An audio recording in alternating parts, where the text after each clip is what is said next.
एकनाथ शिंदे गृहमंत्री पदावर ठाम, जय महाराष्ट्राला सूत्रांची माहिती। देवेंद्र फडणवीस शिंदे यांच्यात 1.5 तास चर्चा।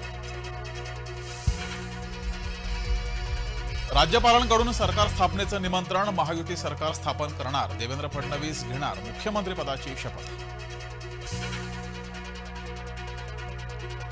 मुख्यमंत्री पद हे तांत्रिक पद, सर्व निर्णय एकत्रित घेणार, देवेंद्र फडणवीस यांची माहिती।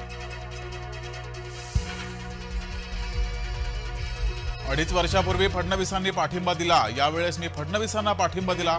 एकनाथ शिंदे देवेंद्र फडणवीसांना एकनाथ शिंदेंचं समर्थन। अजित पवारांना शपथ घेण्याचा अनुभव, एकनाथ शिंदेंनी घेतली अजित पवारांची फिरकी। दिल्लीत वैयक्तिक कामासाठी गेलो, अमित शहांना भेटायला गेलो नाही, अजित पवारांची माहिती। गटनेतेपदी नियुक्ती झाल्यानंतर फडणवीसांकडून मोदींचे आभार, एक है तो सेफ है, मोदी है तो मुमकिन है या नाऱ्याचा पुनरुच्चार। मराठ्यांच्या नादाला लागू नका, आरक्षण द्या, मनोज जरांगेंचा इशारा।